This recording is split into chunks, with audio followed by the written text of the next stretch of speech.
네, 주님 우리 가운데 함께 하십니다. 우리 옆에 분하고도 인사하실까요? 눈으로 인사합니다.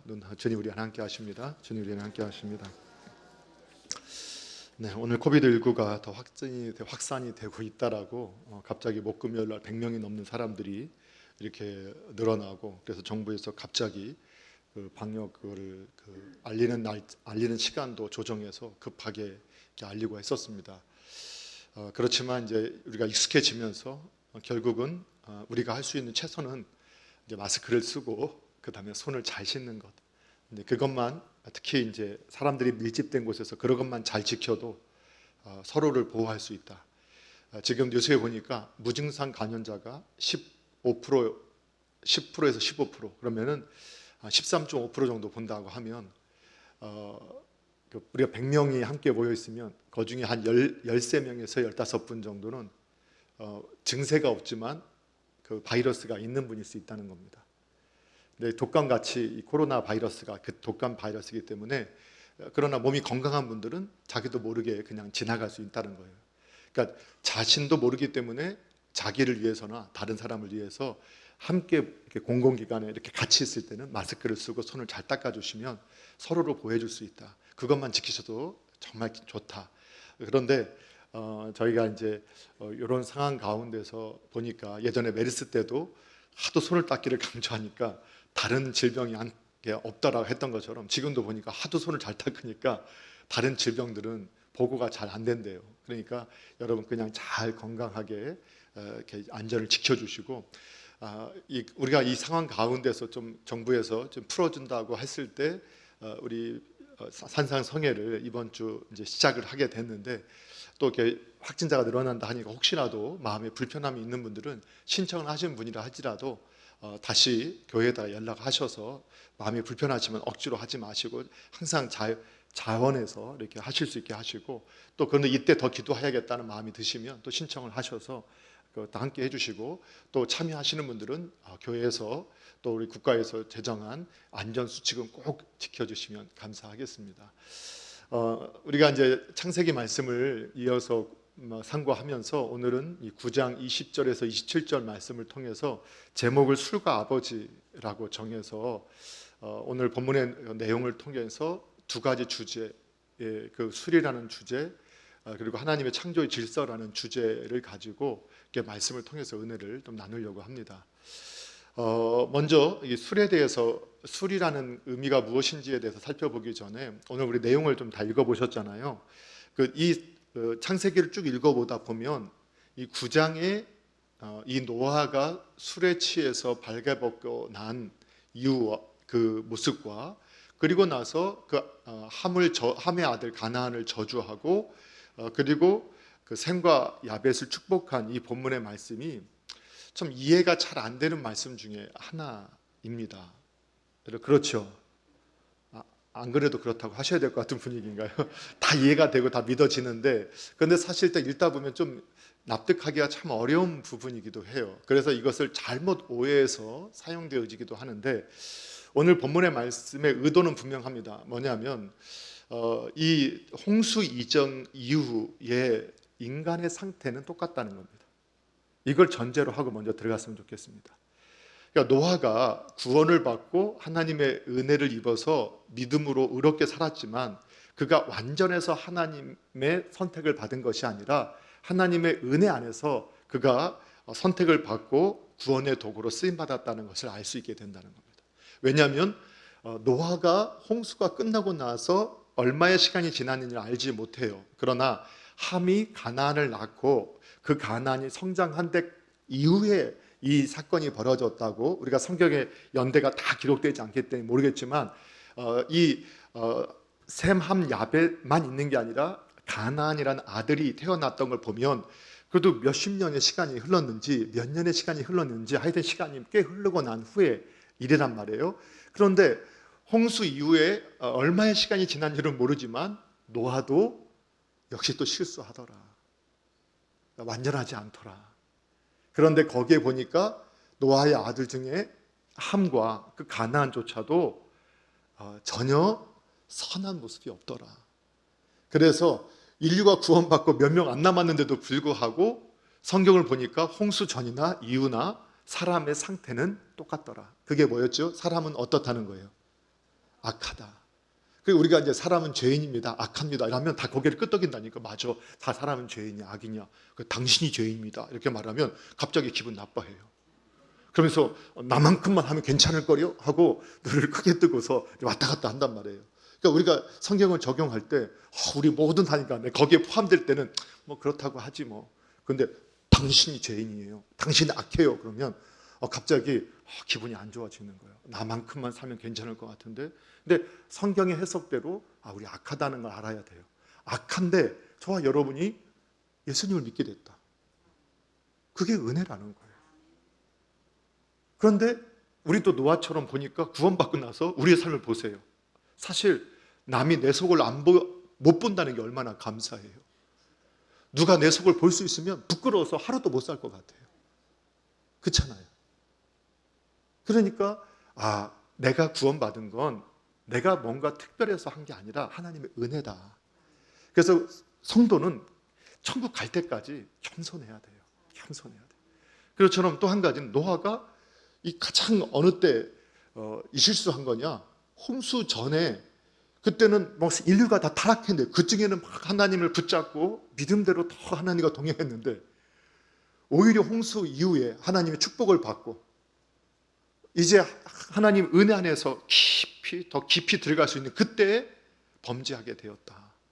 근데 그걸 통해서 우리가 성경 전체도 우리가 흐르는 하나의 큰 주제처럼 고린도전서 10장 13절이죠. 12절에 나오죠. 그런즉 누구든지 선줄로 알거든 뭐하라고요? 넘어질까 조심하라.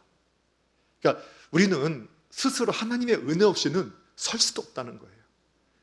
그러니까 지금 제가 선한 것을 할 수 있으면 내 실력이 아니라 누구의 은혜라고요? 하나님의 은혜.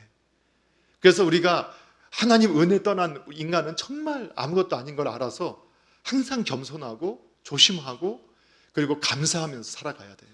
괜히 남과 비교하면서 그렇게 살지도 마시고 원망하거나 불평하지 마시고 그렇게 살아가야 된다. 그런데 이 오늘 본문의 내용은 홍수 이후에도 인간의 본질은, 인간의 성향은, 인간의 경향은 어떻다고요? 똑같다. 자, 죄인이다, 악하다. 이거를 우리에게 보여주고 있다. 자, 이제 그리고 나서 이제 그것을 전제로 해서 우리가 들어갈 때 오늘 이제 노아가 술을 취하고 자식을 저주하는 이 장면을 깨어나서 자식을 저주하는 이 장면이 이해가 되지 않지만 우리가 이제 두 가지 접근을 좀 해볼 거예요. 하나는 술이라는 관점에서 하나를 접근해 볼게요. 그럼 이 술이라는 게 뭐냐? 오늘 20절 보시니까 20절, 21절에 보니까 노아가 농사를 시작했어요. 읽어볼게요. 시작. 노아가 농사를 시작하여 포도나무를 심었더니 포도주를 마시고 취하여 그 장막 안에서 벌거벗은지라. 아멘. 노아가 농사를 시작했다. 노아가 처음 농사 지은 건 아니죠. 아담도 농사를 지었고 가인이 그걸 물려받아서 농사를 지었고 홍수 전에 모든 사람들이 농사를 지었어요.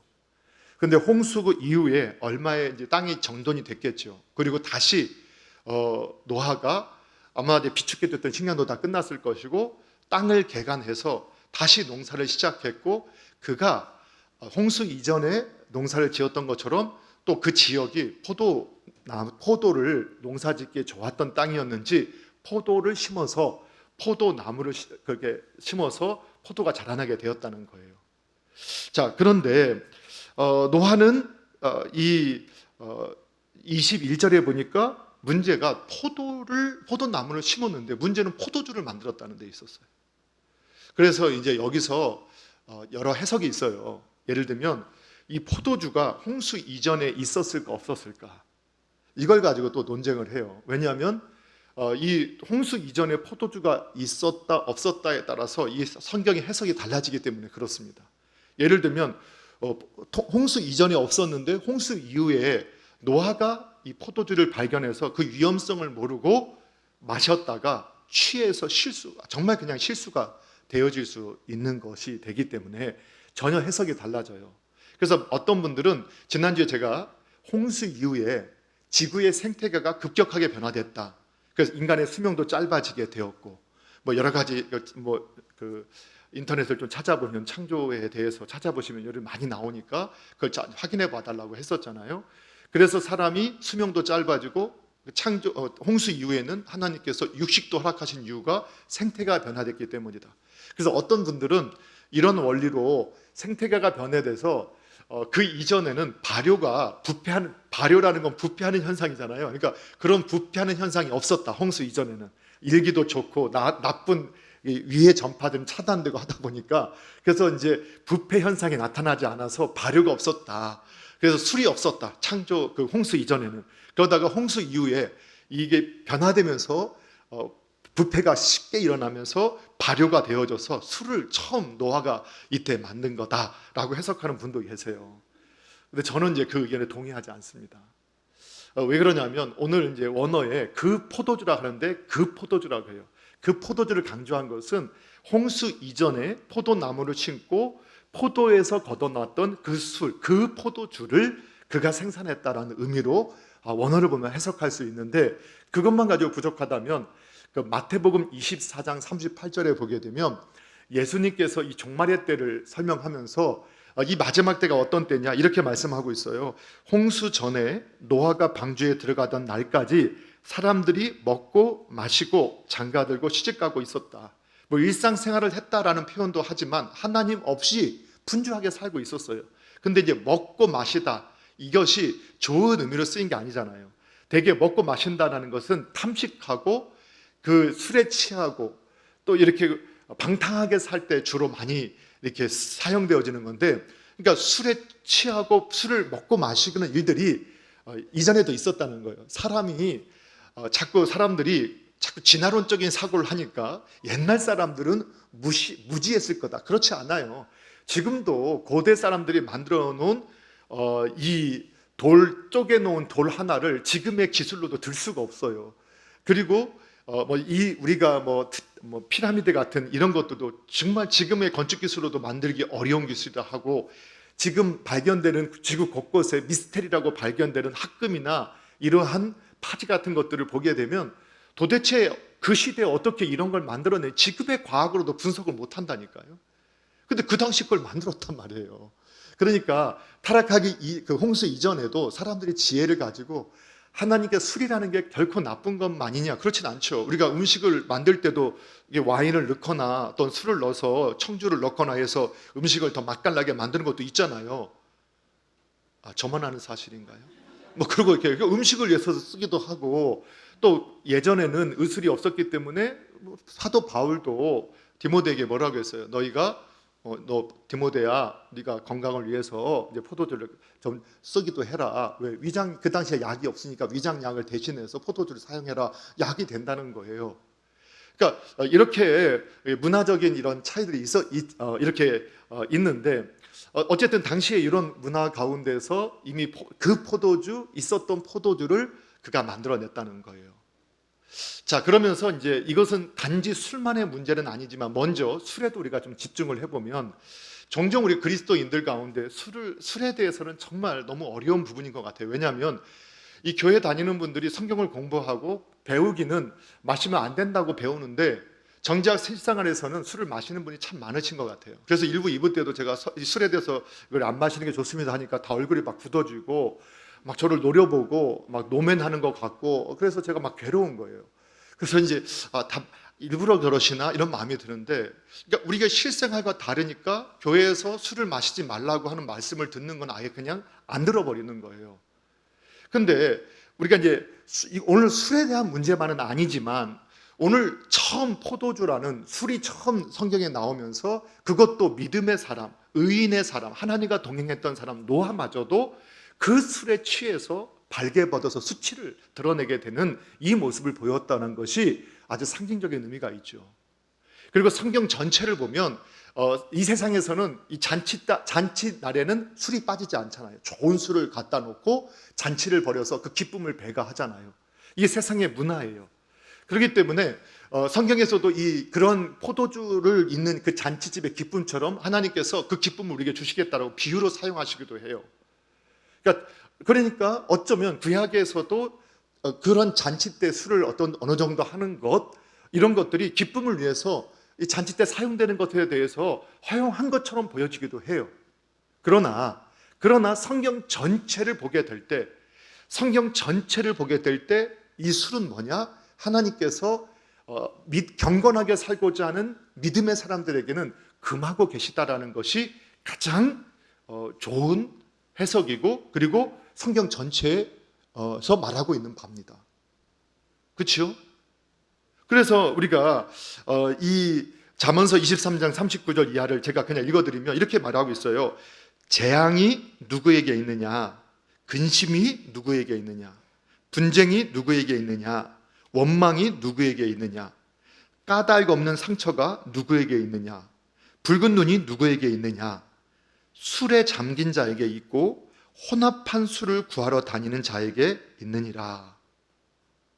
이렇게 말씀하신단 말이에요. 그러니까 술을 찾아다니는 사람, 술에 잠긴 사람, 혼합술. 요즘에 우리나라 그게 뉴스 가끔 드라마 때 보면은 막 맥주에다가 양주를 딱 넣고 탁 치니까 그냥 탁탁탁탁탁탁 들어가고, 그게 혼합주잖아요, 혼합주. 그다가 이제 그 포도주에다가 또 다른 걸 타는 거 이제 혼합주거든요. 근데 이런 것들을 찾아다녀요. 그 구하러 다니는 자가 어떠냐? 재앙, 근심, 분쟁, 원망, 까닭 없는 상처, 붉은 눈.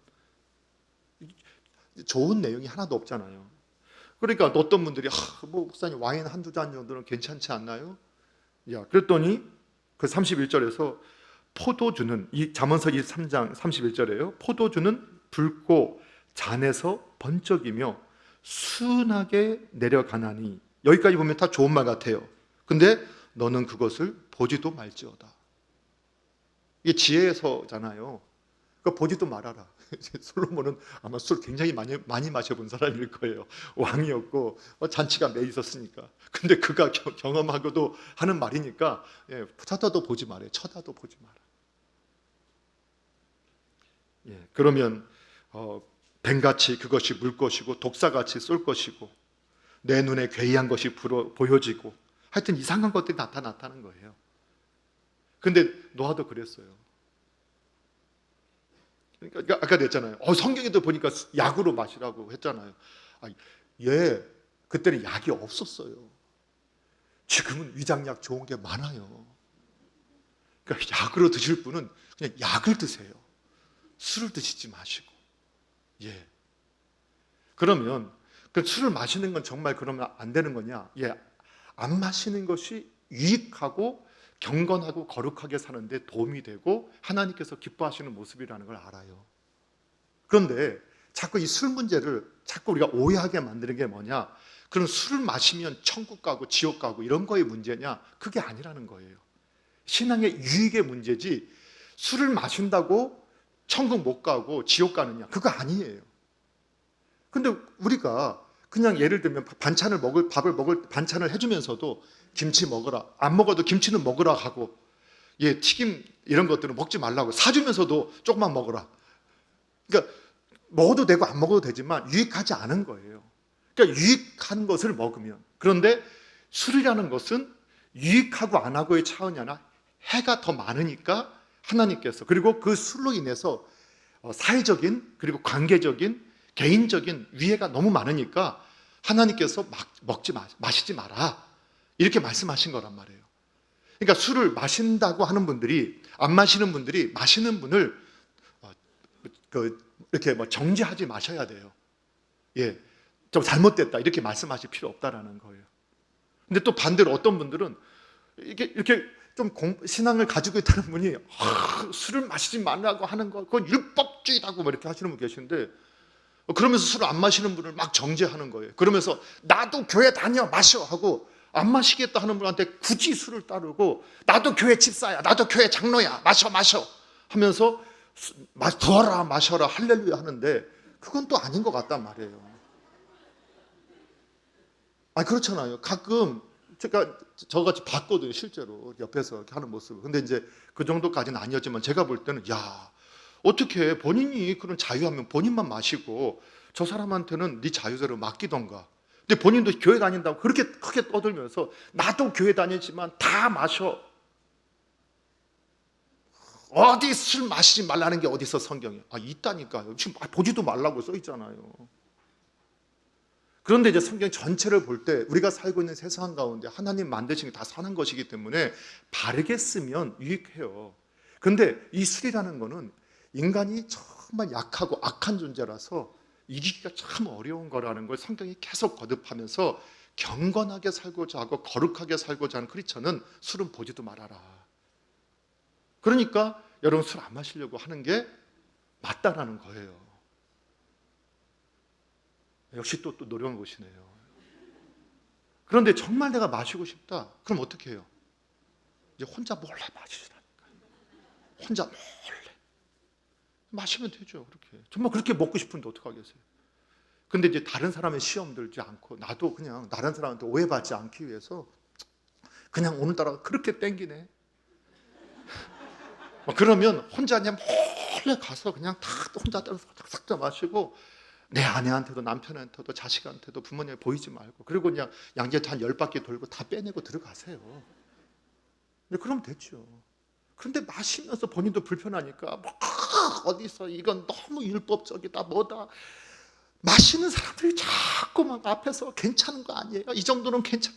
그럼 저보고 뭐라고 해요? 그럼 제가 그 앞에서 괜찮아요 드세요라고 하지 그거 먹으면 저주받아 이렇게 하겠어요? 그 앞에서 누가 그렇게 말하겠어요? 그럼 말하지 말고 드시던가. 그럼 아무 말 안 하잖아요. 근데 불편하니까 그런 거 아니에요, 본인도. 그러니까 말하지 말고 드시라는 거예요. 그럼 저는 정지 안 해요. 제 앞에서 술 먹고 취해서 뻗어도 저는 정말 얼마나 잘 마셨길래 이렇게 잘 뻗으셨을까 이렇게 말하지 그거 술 먹고 저게 뭐냐 이렇게 말 안 할 거예요. 예, 설사 장로님이 그러신다 하더라도 장로님 속상하셨나 보다. 뭐 그럴 수 있죠. 그런데 늘 그러면 안 되죠. 늘 그러면 안 되고. 그래서 어떤 분이 이래요. 그러니까 술을 마시지 말라고 자꾸 교회에서 하는 거는 인간 세상 삶을 다 살지 말라는 거와 마찬가지다. 그런데요, 우리가 간증을 들어보면요, 그렇게 지독하게 그렇게 악하게 구는 사람 앞에서도 안 마시는 사람은 안 마시는 분이 있어요. 그래서 안 마실 이유를 찾는 분은 수백 가지를 말하고 마실 이유를 찾는 분은 수백 가지 이유를 말해요. 그러니까 그것도 사실은 그게 기준이 아닌 거예요. 그런데 정말 내가 믿음이 없고 아니면 내가 그거에 대한 자유한데 그런데 성경이 분명히 술은 좋지 않은 거라고 말하고 있으니까 여러분이 근데 인간관계를 위해서 억지로 아니 사장님이 회장님이 과장님이 인사 고점을 주는 분이 나한테 술을 권하는데 이거 안 마시면 내가 불리해진다. 그래서 그게 더 만약에 너무 지금까지는 크게 보이고 내 믿음은 그걸 이기기 어렵다. 그러면 어쩔 수 없이 드세요. 어쩔 수 없이 드세요. 그런데 어쩔 수 없이 드시다가 갑자기 어떻게 되느냐? 이 약 마실 거 화끈하게 마셔버리자. 뭐 이렇게 돼버리고 그리고 나서 이제 그분이 이제 회사에서 직장에서 올라가서 과장이 되고 부장이 되고 사장이 됐는데 오히려 그때는 어떻게 되느냐? 부어라 마셔라. 이제 이런 분들이 나중에 어떻게 되느냐? 야 나도 교회 다녀. 술 마셔도 괜찮아. 그래서 이제 여러분 술을 마시다면 어쩔 수 없이 마실 수밖에 없다면 정말 어쩔 수 없이 마시세요. 그러나 마음 한편으로는 죄송한 마음으로 주님 앞에 유익하지 않다고 주님 말씀하신 거를 제가 지킬 수 없네요. 주님 죄송해요. 그거 주님한테 기도하고 드세요. 그건 무슨 말이냐? 근데 내가 이제 그런 술자리를 회식을 하는 주도하는 자리가 되거나 이런 자리를 가면 그때는 굳이 술자리를 만들지 마시고 술을 마시지 마시고 권하지 마시고 찾지 마시고 우리는 술을 아무도 안 마시니까 아멘을 아무도 안 하시는군요. 그렇죠? 네. 그러니까 제가 어쩔 수 없이 지금 그런다면 그러면 여러분 좀 성장해서는 굳이 회식을 그런 문화로 안 만들어도 되잖아요. 그렇죠? 근데 우리 천만 그리스도인이 벌써 20년, 30년, 40년이 흘러가는데도 그걸 못 바꿔요. 왜요? 자꾸 타협하니까. 그걸 어쩔 수 없이 했던 분들이 벌써 그분들이 이제는 안 하겠다고 해서 그분들이 이제는 더 사실 사회 중직이 다 돼 있거든요. 그때부터 고생했던 분들이. 근데 그분들이 또 그 자리에 가면 똑같이 하는 거예요. 그러니까 기준이 없는 거예요. 그러니까 술은 유익하지 않아요. 하여튼 그래요. 그 마시지 않는 게 좋습니다. 예, 정말 마시고 싶으면 어떻게 하라고요? 예, 혼자 멀리 가서 드세요. 오늘 또 다 몰래 드시는 거 아니죠? 자, 이제 안 마시면 좋다. 술은 안 하시는 게 좋다. 이렇게 성경에서 마시지 말라고 한다. 예, 아마 하여튼 이렇게 우리가 봐야 되는데 노아 같은 의인도 실수하더라. 노아 같은 의인도. 그런데 이게 술의 문제냐? 술의 문제는 아니라는 거예요. 이게 뭐냐? 홍수 이전에도 농사를 지었고 사람들이 즐겼던 거예요. 그렇다면 오늘 이 술이라는 건 대표이고 결국은 이 술이라는 건 우리에게 노아를 통해서 뭐에게 보여지냐면 홍수 이전에 가지고 있었던 세상의 문화, 가치, 사상, 삶의 방향. 노아가 그걸 보고 배웠었어요. 그런데 그걸 거부했었는데 그러나 이 세상 속에 살아가면서 그걸 습득하고 보고 알고 있었다는 거예요. 그러다가 그가 오히려 그 혼자 남게 되었을 때 사람들과 같이 하나님과만 있게 됐을 때 오히려 그걸 행했다는 거예요. 그래서 오늘날 적용해보면 구원받기 이전에 누렸던 문화, 가치, 사상 그리고 삶의 방향들을 먹고 마시면 안 된다. 먹고 마시면 어떻게 된다고요? 그거에 취하게 되고 나중에는 스스로 옷을 벗고 부끄럽게 된다. 그래서 이 원어를 직역하면요, 노아가 어떻게 한 것으로 나오냐면 이 23절에 21절에 노아가 그 마셨다 이거를 갖다가 그리고 그는 마셨다, 그리고 취했다, 그리고 스스로 발가벗었다. 여러분, 우리가 예수님 믿기 전에 이 세상 속에서 살아왔잖아요. 그리고 예수님을 믿었어도 세상 속에 살면서 세상의 문화, 가치, 사상, 삶의 방향들을 우리가 계속 배워요, 들어요. 그래서 습득해요. 그러다 보니까 그걸 먹고 마시면 어떻게 되느냐? 나중에 그것에 취해요. 그것에 취해서 나중에 어떻게 될까요? 스스로 벌거벗어요. 수치를 드러내요.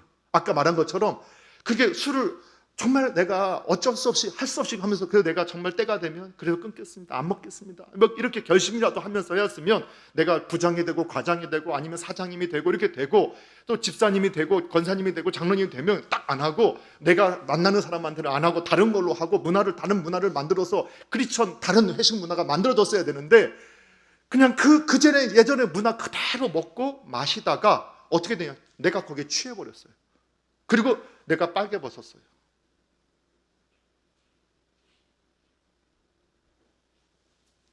그게 문제가 되는 거예요.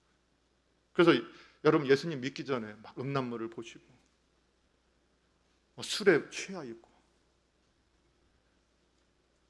세상 문화에 취해 있고 여러분 공산주의 사상 같은 경우로 이거 사상이거든요. 그런데 그 사상을 가지고 성경을 해석하니까 이상한 날 나온 거예요. 예수님 믿기 전에 공산주의가 될 수 있어도 예수님 믿으면 공산주의가 될 수 없어요. 그래서 북한에서 우리가 남북이 나눠졌을 때 북한에서 다 남한으로 내려왔잖아요. 그 재산을 다 포기하고 그 생명 같은 재산을 포기하고 왜요? 신앙의 자유를 찾아서. 우리 많은 수많은 크리스천들이요. 그렇게 해석할 수가 없어요. 무슨 계급 투쟁으로 모든 걸 해석하고 그거는 성경적 사고가 아니에요. 그런데 그런 사고를 가지고 교회에서 말하고 있는 분들도 계시잖아요. 말도 안 되는 거예요. 그게 먹고 마시면 어떻게 돼요? 취해요. 그리고 벌거벗게 돼요. 스스로 벌거벗게 돼요. 문제가 돼버리는 거예요. 자, 그래서 오늘 성경의 말씀을 통해서 우리가 술이라는 것, 술도 마시지 마시다. 아니면 정말로 억지로 정말 안 되면 억지로라도 내가 마실 수밖에 없는 상황이 어쩔 수 없이 되면 지금은 어쩔 수 없이 먹을 때 정말 어쩔 수 없이 먹어야 되고 마음에 미안한 마음을 하나님 앞에서 좀 죄송한 마음을 가지시고 그러나 이제 내가 어쩔 수 있는 단계가 되면 술을 권하지도 마시고 찾지도 마시고 그리고 그런 자리도 안 만들 수 있는 이런 분이 되셨으면 좋겠다. 예, 너무 제가 세속적인가요? 세속적인 제안을 하는 건가요? 마시지 말고 지금부터 생명을 걸고 막 이렇게 해야 되는데 근데 저는 그거는 뭐 술을 마셨기 때문에 지옥 가는 건 아니에요. 유익하지 않다. 덕스럽지 않다. 그 누가 봐도 술 마시는 크리스천을 믿음 좋은 크리스천이라고 누가 인정을 하던가요? 안 해요. 이미 우리나라에서는 술 마시는 크리스천은요 앞에서는 아주 호탕한 분을 만났다고 나 교회 다니면서 이렇게 호탕한 분만 처음 만났다고 앞에서는 이렇게 하고 뒤에 가서는 가짜야 가짜. 그런다니까요. 앞에서는 그렇게 진짜 호탕한 내가 교회 다니면 이렇게 호탕한 분 처음 만났다고 막 하면서 우리 확 가다가 뒤에 가짜 뭐 이렇게 말해요. 왜냐하면 그게 우리나라에 이미 크리스천들의 하나의 스탠다드한 표준으로 자리 잡았기 때문에 그래요. 덕스럽지도 않고요. 금주 금연운동 다 교회에서 했잖아요. 우리가 일제시대 때 금주 금연운동. 그러면서 크리스천들이 하나의 트렌드 마크처럼 딱 자리 잘 맥혀 있었기 때문에 이게 그리스도인의 정체성을 드러내는 게 돼버린 거예요. 우리나라에서는. 그래요. 너무 또 많이 가지 말고요. 그래서 이제 술이라는 건 단순히 술이지만 그러나 더 넘어서 예수님 믿기 전에 문화, 사상, 가치, 삶의 방식 이런 거 먹고 마시면 안 된다. 그 취해버린다. 이제 그거를 이제 노아의 이 홍수 사건 이후에 이걸 우리에게 말씀해주고 있다. 자, 두 번째 이제 아버지라는 제목, 이제 아버지라는 소주제로 뭐를 살펴보냐면 이제 우리가 거기까지는 이해를 하겠어요. 그런데 이제 22절부터 이 27절까지의 말씀은 참 이해하기가 어렵다라고 봐요. 왜 그러냐면 가나안의 아버지 함이 그러니까 가나안의 아버지 함이라는 말을 통해서 이게 노아의 홍수 바로 그 이후에 나타난 사건이 아니라는 거예요. 그렇죠? 가나안이 이미 장성했다라는 거 알아요. 그리고 그 함을 저주하지 않고 25절에 가나안을 저주할 때 가나안도 함과 똑같은 생각을 하고 있었던 사람이라는 걸 알게 돼요. 근데 그 정도로 성장했던 시기에 있었던 일이라는 거예요. 시간이 많이 꽤 흘렀다라는 걸 알 수 있다. 자, 그걸 전제로 여러분 보셔야 되는데 가나안의 아버지 함이 그의 아버지가 벌거벗고 누워 있는 걸 봤어요. 그런데 그거를 보고 밖으로 나가서 그의 두 형제 셈과 야벳에게 정말 적나라하게 아버지의 모습을 막 비방하고 비방하면서 아주 그냥 얘기를 해줬던 것 같아요. 자, 그걸 어떻게 아느냐? 여기서 22절에서 두 형제에게 알렸다라고 하는 이 알리메라는 단어가 해설하다, 배반하다라는 뜻을 담고 있어요. 해설하다, 배반하다 또는 선언하다 이런 뜻도 있고 누설하다. 그러니까 아버지의 허물을 누설한 거고 또 아버지와의 관계를 배반한 행위다. 그리고 그 아버지의 허물을 아주 무슨 중계 방송하듯이 그냥 가서 아주 세세하게 아버지의 허물을 이야기한 거예요. 그렇죠? 그러고 나서 그래 그 잘못이죠. 그 잘못이에요. 그런데 24절에 노아가 술이 깨어서 그의 작은 아들이 자기에게 향한 일을 알았어요. 그렇죠? 그럼 알았는데 자, 우리가 생각해 볼 때는 누가 잘못했어요? 그렇죠. 여기서 이제 우리의 궁금증이 나오잖아요. 아니, 노아가 잘못했잖아요. 아빠가 잘못했잖아. 아빠가 잘못했잖아요. 술 취해서 옷 벗고 있었고 빨개 벗고 있었고 얼레리 꼴레리 할 수 있지. 이렇게 이제 생각할 수 있단 말이에요. 그렇잖아요. 그런데 노아가 일어나서 그 저주했다는 거예요. 뭐라고 저주했어요? 25절에 한번 읽어봐요. 시작. 이에 이르되 가나안은 저주를 받아 그의 형제의 종들의 종이 되기를 원하노라 하고. 예, 그래서 이 셈, 함, 야벳이 오늘날 황인종, 백인종, 흑인종의 인종의 조상들이 됐다 이렇게 많이 해석을 하면서 어떤 분들이 그걸 어떻게 알아요? 이렇게 하는데 성경을 보면 이 셈의 후손들, 야벳의 후손들, 그리고 함의 후손들이 그 거했던 땅들이 나오잖아요. 그 지역의 인종들이 그 황인종, 백인종, 그 흑인종이에요. 그래서 이제 그들의 조상이 됐어요. 그리고 이 저주대로 이 흑인들은 정말 비참한 고통을 당했거든요. 그렇잖아요. 그러니까 그걸 보면서 우리들이 때로는 이 노예를 하는 합법화하면서 심지어는 교회에서도 이 말씀을 근거로 해서 그래도 흑인들이 노예로 사는 것은 하나님의 뜻이다 이러면서 사실 교회가 이거를 찬성하는 이런 문화들도 있었거든요. 근데 그게 정말 이게 바른 의미냐? 전혀 성경을 잘못 이해하고 있다는 거예요. 자, 그러면 보세요. 오늘 이 본문을 우리가 이해하기 위해서는 마치 노아가 술이 깨어나서 작은 아들이 그 둘째 아들이 함이 한 행동을 보고 가나안이나 함이나 똑같았다라는 거예요. 그렇죠? 그 저주한 것이 화가 나서 저주한 것처럼 보이지만 그게 아니에요.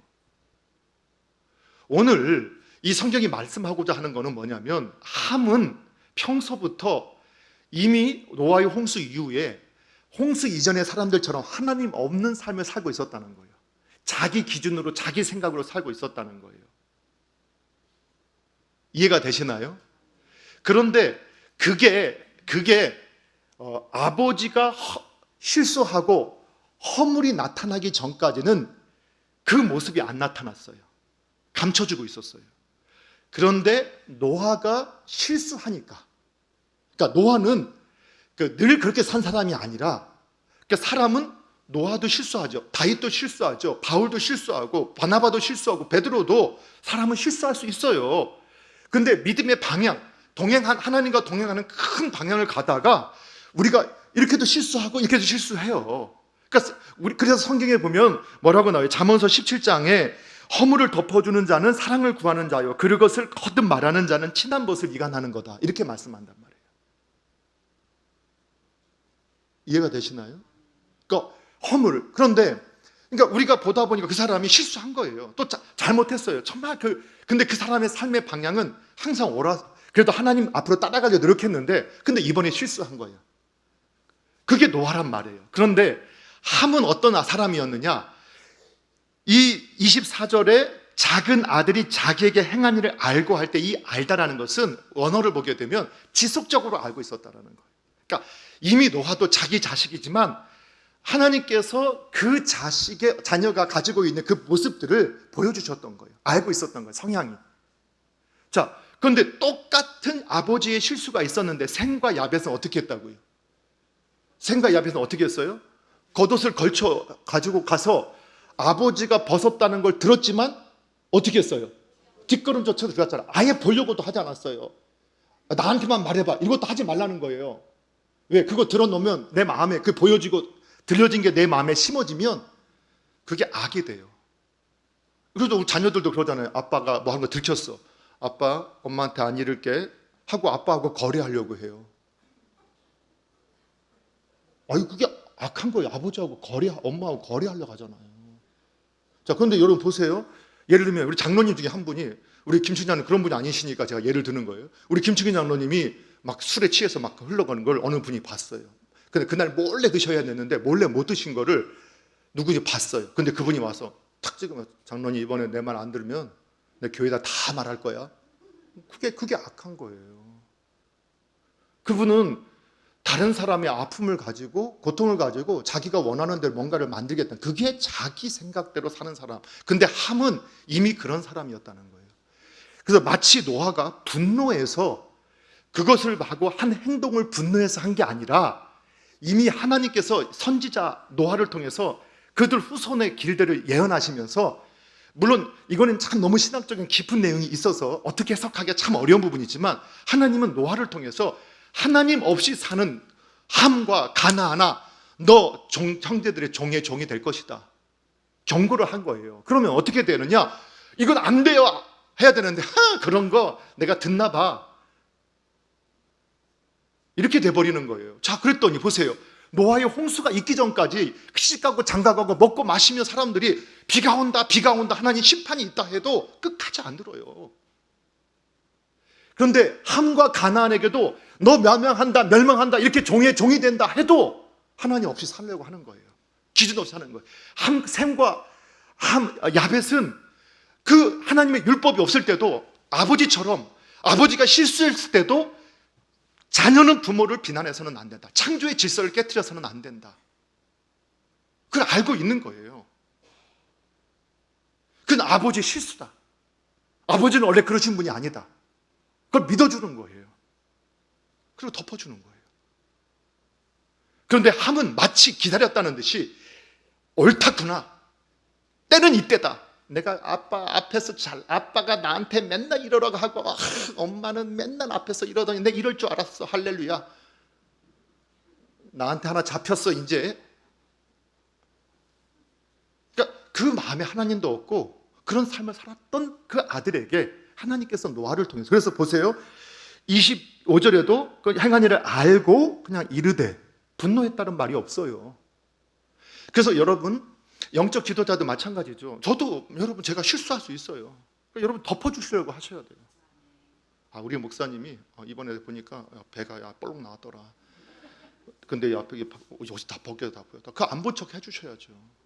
그런 걸 가지고 뭐 채신머리가 없고 뭐가 없다 하면서 계속 거듭 말하면 이간시키는 거예요. 그렇죠? 그럼 제가 그 말을 듣고 나서, 누가 그랬어요? 근데 그분은 이런 걸 밝힌 그분은 이게 함처럼 저주를 받게 될 거야. 제가 막 분노해서 그렇다. 그거 거짓이에요. 가짜예요. 그럴 수 없어요. 부모님 그렇게 하는 게 아니에요. 이거 하나님의 뜻을 노아가 그냥 선지자로 전한 것이죠.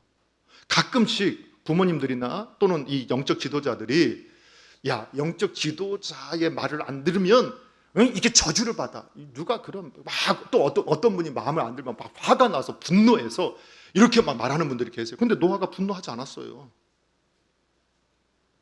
근데 되게 그런 말 하면 막 분노에 가득 차 있어요.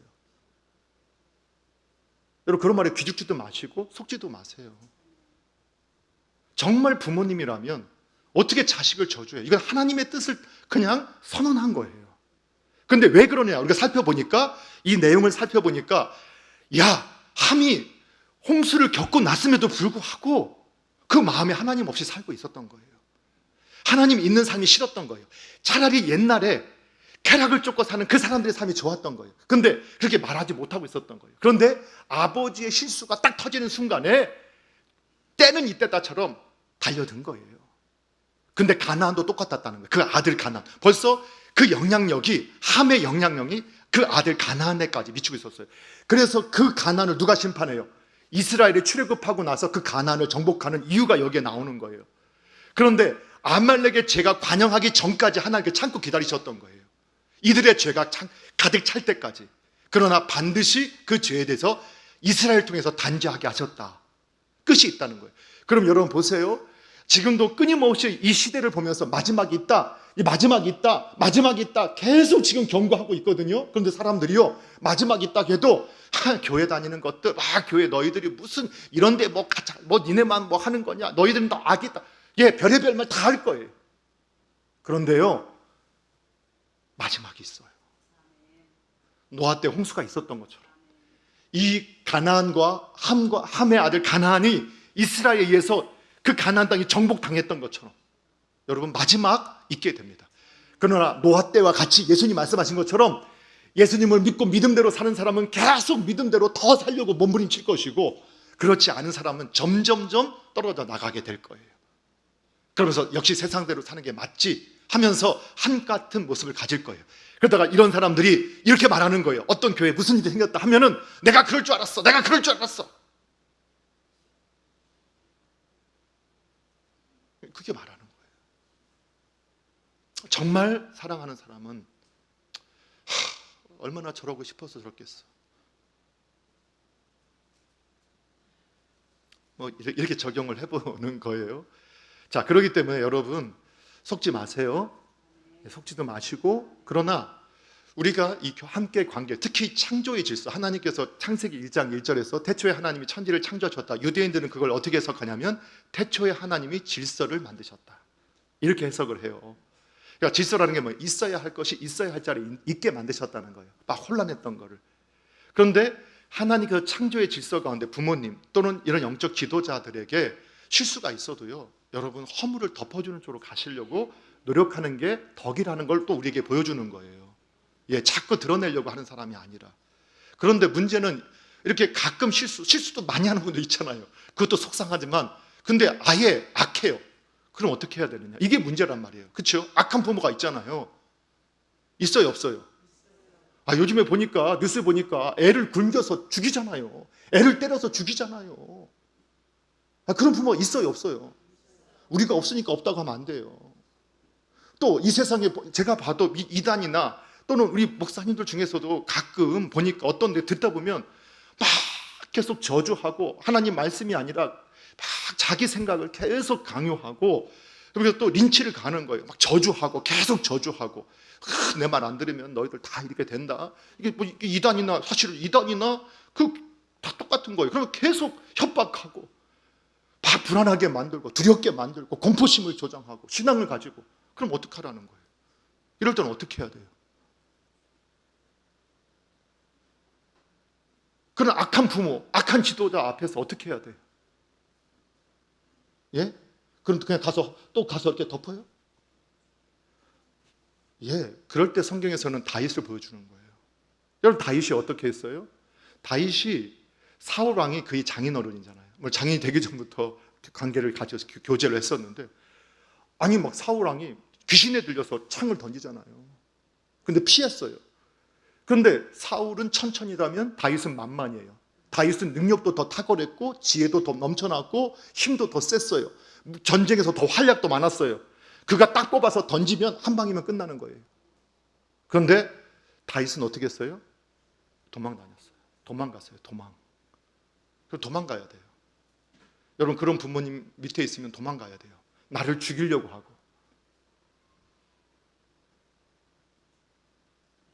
막 악을 행할 때 여러분 교회 목회자가 막 그런다면 어떻게 해야 돼요? 도망가셔야 돼요. 거기 남아있으면 그 저주를 듣고 있으면 안 돼요. 근데 내가 왜 도망가요? 여기 내가 하나님께 정말 하나님이 정해서 그 저주를 듣게 하셨다면 들으셔야겠지만 도망가서 정말 한다면 그 종을 누가 치실까요? 하나님 치세요. 근데 성경에 하나님이 손대실 때는 가장 무서울 때예요. 그 사울의 집안 자체가 무너져 버리잖아요. 하나님이 더디 심판하시는 것 같지만 여러분 하나님 사랑으로 오래 참고 회개할 기회를 거듭 주시지만 여러분 하나님이 다스리신다는 것을 우리가 알아야 돼요. 우리 가정도 교회도 마찬가지예요. 그 부모가 그런데 문제는 우리가 지금 예를 들었던 7살짜리, 8살, 10살짜리 이런 애들 어떻게 해요?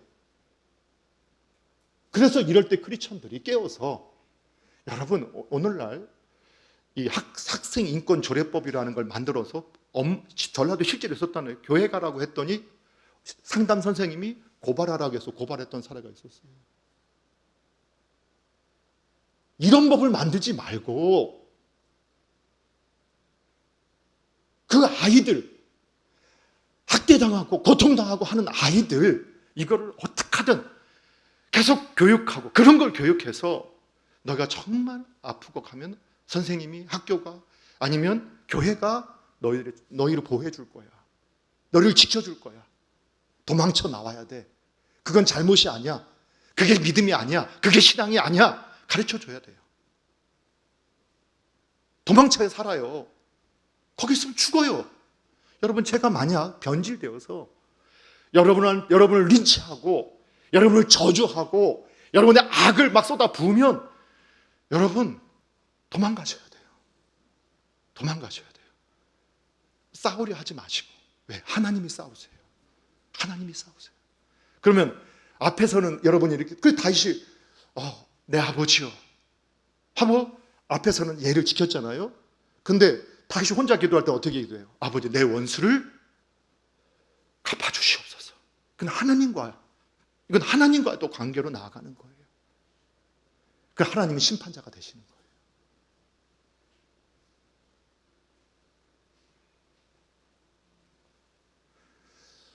좀 어려운 부분을 달았어요. 정부에 관계된 여러 가지 것도 있지만 이건 또 더 복잡하고 해서 그냥 오늘 교회와 가정의 아버지라는 걸로 이렇게 잠깐 다뤘어요. 그래서 이 아버지에 대한 부분을 십계명에서 내 부모를 공경하라. 이해가 되시나요? 자, 오늘 잘 정리하셔야 됩니다. 정리하고 마칠게요. 자, 오늘 노아의 홍수 이전이나 이후나 사람의 성향, 기질, 방향은 안 바뀌더라. 사람은 악하더라.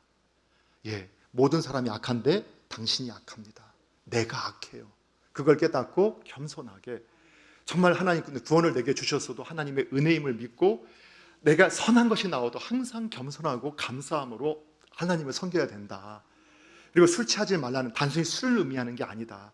그것은 세상의 문화 또는 사상, 가치, 삶의 방향들을 우리가 먹고 마시면 그것에 취하게 되어서 결국은 스스로 다 벗어던져서 부끄러움을 보여지게 될 거다. 그런데 또 술도 마시지 않는 게 좋다. 그러니까 술도 우리가 권하는 자 되지 마시고 누구한테 자꾸 술자리 만드는 사람 되지 마시고 어쩔 수 없이 마실 수밖에 없는 분은 너무 마신다고 죄책감에 사로잡히는 말대 그래도 그냥 죄송한 마음 정도는 주님 제가 더 지키면 더 좋은데 하고 죄송한 정도 마음은 유지하고 있어야 그래도 자리가 변경됐을 때 지킬 수 있지 않겠느냐 적용점을 제가 드려본 거예요. 자, 또 죄송한 마음 없이 계속 드시면 안 돼요. 거기 하고 나서 그 다음에 이제 아버지를 더해서 왜 저주했느냐 보니까 함은 노아는 항상 하나님과 동행하는 가운데 실수한 거예요. 그런데 함은 어떤 태도를 가지고 있었다? 항상 그 마음이 홍수 이전의 사람처럼 하나님을 경외하지도 않고 하나님과 동행하지도 않고 자기 생각대로 사는 사람이었다. 그 자기 생각대로 해석을 했기 때문에 아버지를 비웃고 조롱하고 그것을 계속 알리는. 그래서 이거 어느 때 나타났느냐? 노아가 실수했을 때 그 모습을 통해서 그의 본질이 드러나게 된 것이다.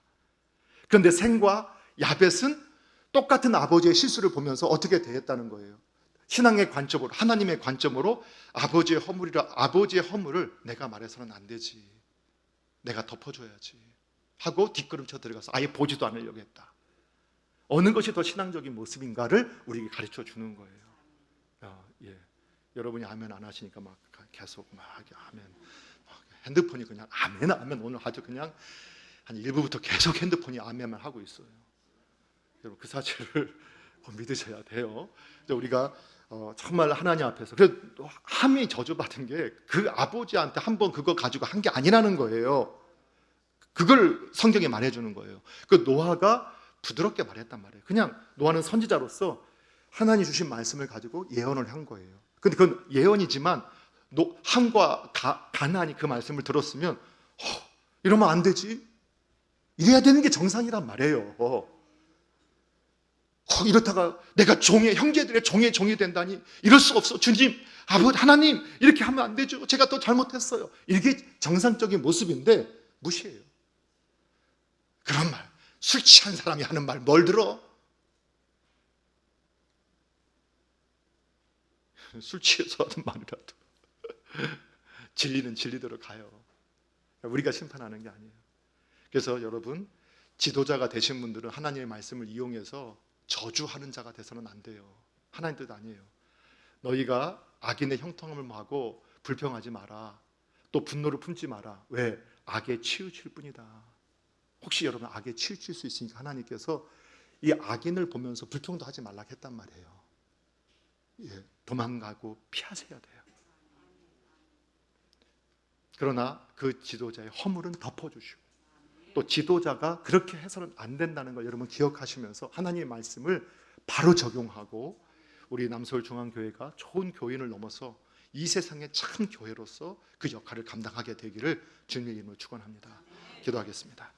하나님 아버지, 감사합니다. 오늘 말씀을 통해서, 주의 말씀을 통해서 저희들이 오늘의 우리의 모습을 살펴봅니다. 주님과 함께 있게 하여 주시고, 우리가 허물을 덮어주고 또 우리의 방향이 악의 방향으로 가지 않도록 항상 경계할 수 있도록 지혜를 허락하여 주셔서, 때로는 우리의 허물로 인해서 또는 많은 사람들이 상처 입지 않도록 하나님, 우리 남서울중앙교회 교회당에 부름받은 교회된 성도님들이 그 삶에서나 또 일하는 면에서나 실수가 없고 오점이 없도록 여러분께서, 하나님 앞에서 좀 지켜주셔서 우리의 모습으로 상처 주지 않도록 지혜를 주시고, 또 우리의 약함들을 또 서로가 용서하고 용납하고 또 함께 세워져 갈 수 있도록 주님 도와주시옵소서.